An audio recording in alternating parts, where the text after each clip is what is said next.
O termo anticristo tem uma conotação poderosa e misteriosa, evocando imagens de conflito espiritual e escatológico.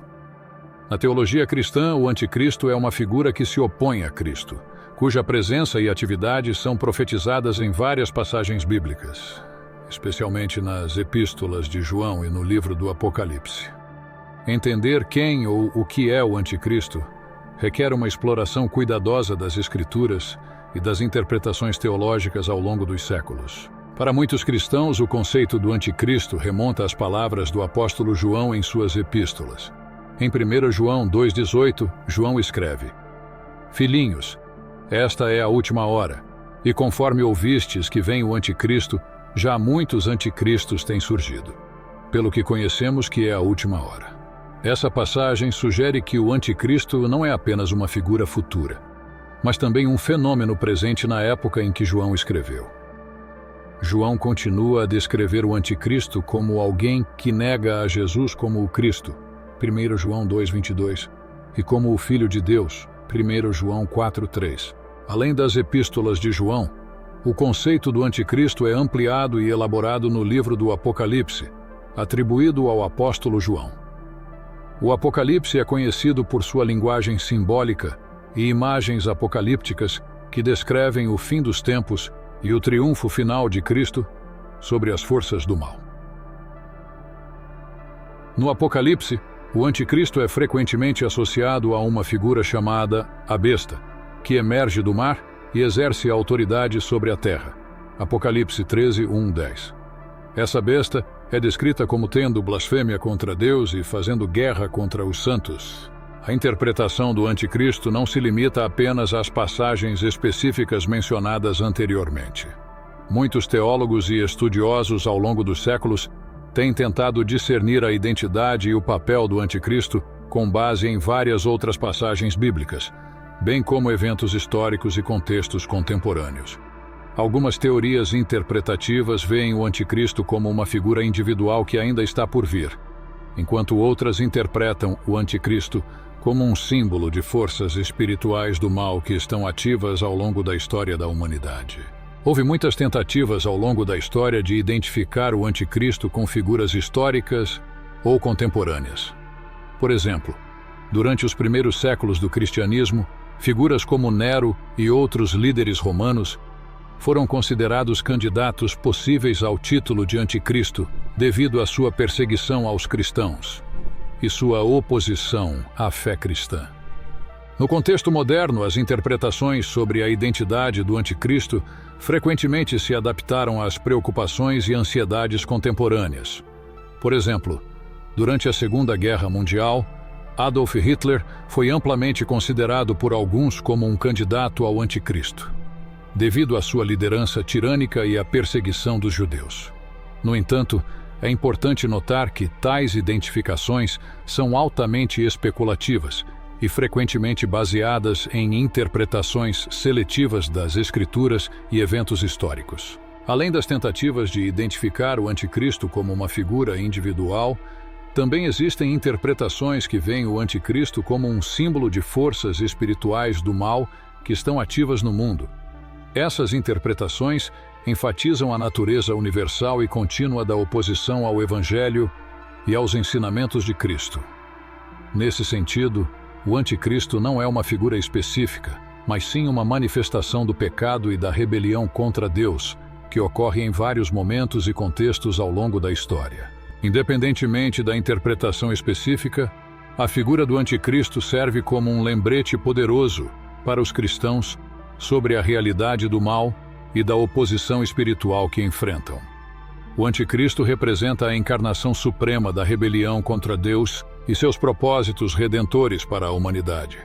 Como tal, os cristãos são chamados a permanecer vigilantes e fiéis ao testemunho de Cristo, resistindo às tentações e enganos do anticristo e de suas forças malignas. Quando exploramos a origem bíblica do conceito do anticristo, nos deparamos com uma variedade de passagens que fornecem pistas sobre sua natureza e atividades.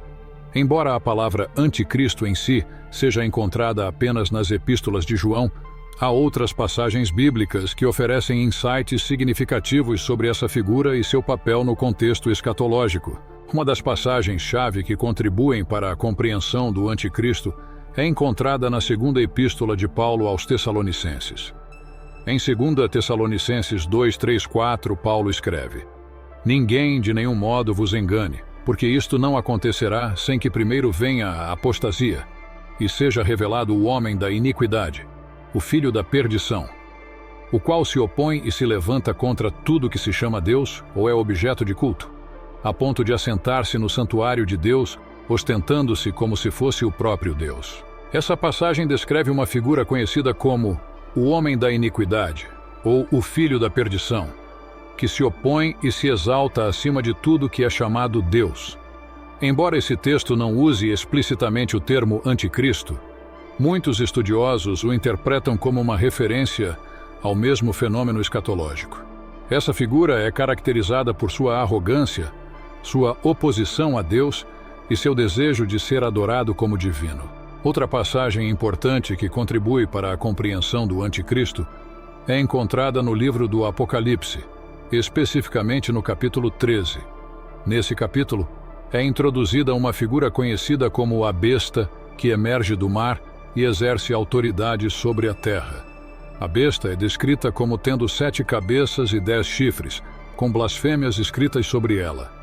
Ela é adorada por muitos, e aqueles que se recusam a adorá-la são perseguidos. Embora o termo anticristo não seja explicitamente usado nesse contexto, muitos estudiosos identificam a besta como uma manifestação do mesmo princípio de oposição a Cristo e sua obra redentora. Assim como o anticristo descrito nas epístolas de João, a besta é retratada como um líder arrogante e blasfemo que busca usurpar o lugar de Deus e perseguir os seguidores de Cristo. Além dessas passagens específicas, há outras referências ao anticristo ou figuras semelhantes em outras partes das Escrituras. Por exemplo, o livro de Daniel no Antigo Testamento apresenta uma figura conhecida como o pequeno chifre, que fala grandes palavras contra o Altíssimo e oprime o povo de Deus, Daniel 7:8. Embora não seja denominado explicitamente como anticristo, muitos estudiosos veem essa figura como prenunciando o conceito do anticristo no Novo Testamento. À luz dessas passagens e outras semelhantes, podemos discernir algumas características-chave do anticristo conforme retratadas na Bíblia. Ele é retratado como um líder arrogante e blasfemo que se opõe a Deus e sua autoridade. Ele busca usurpar o lugar de Deus e exigir adoração para si mesmo.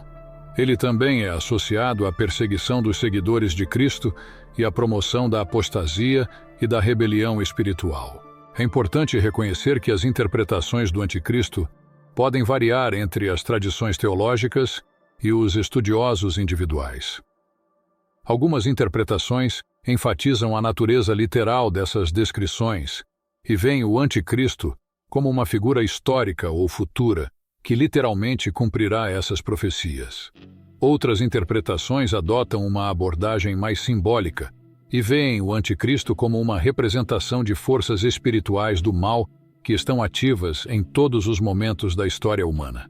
Independentemente da interpretação específica, o conceito do anticristo desempenha um papel importante na escatologia cristã, fornecendo uma imagem vívida da batalha espiritual entre o bem e o mal, que culminará na volta gloriosa de Cristo e no estabelecimento de seu reino.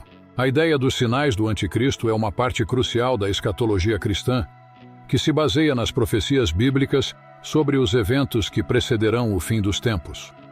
Esses sinais são vistos como indicadores do surgimento iminente do anticristo e do período conhecido como Grande Tribulação.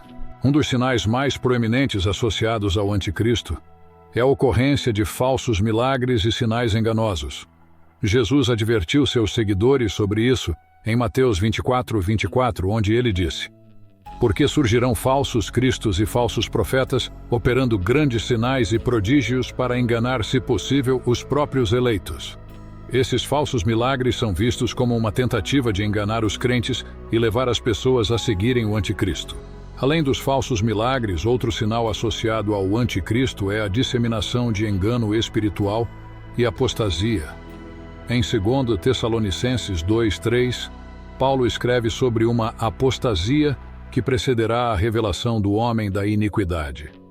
Isso sugere um período de afastamento da fé e da verdade, onde muitos serão enganados por falsas doutrinas e liderança enganadora.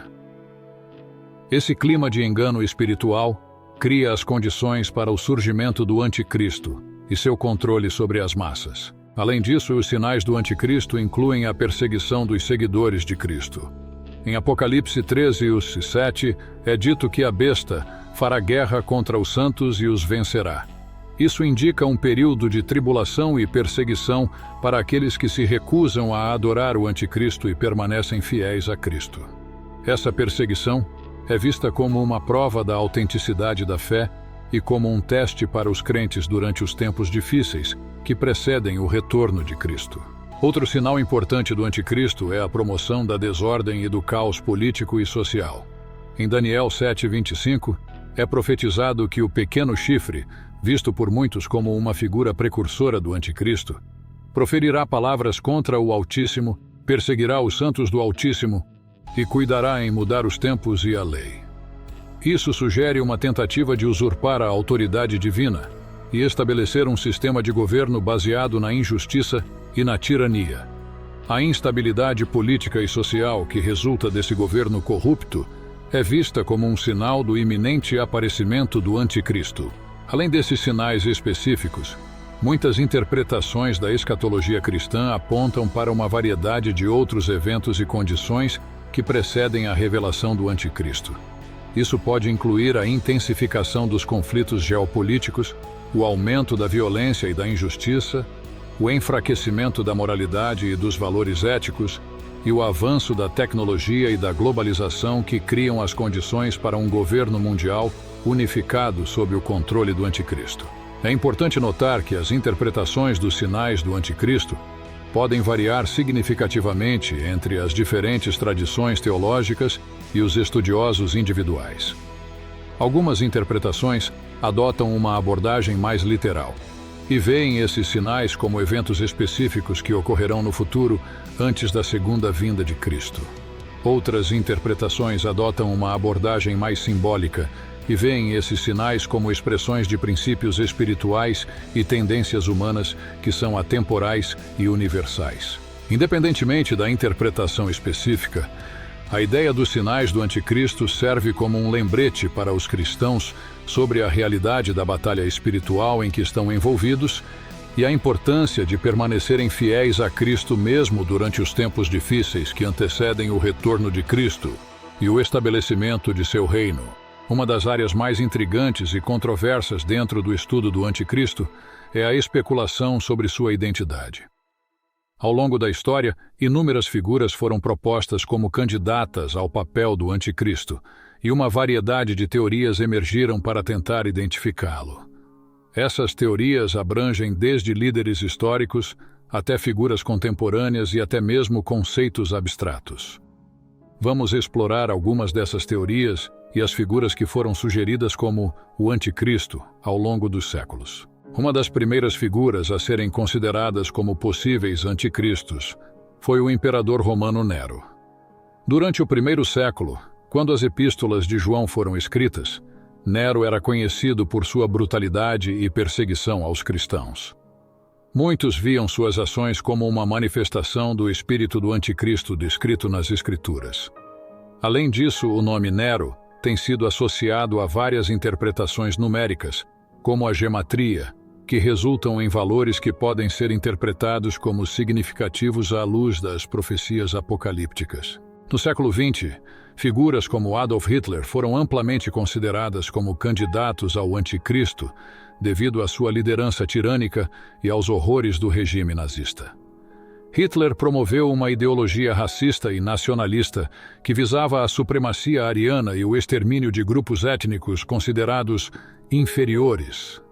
Seu domínio sobre a Alemanha e sua influência na Europa levaram muitos a acreditar que ele era o anticristo predito nas Escrituras. No mundo contemporâneo, várias figuras políticas e religiosas foram apontadas como candidatas ao papel do anticristo.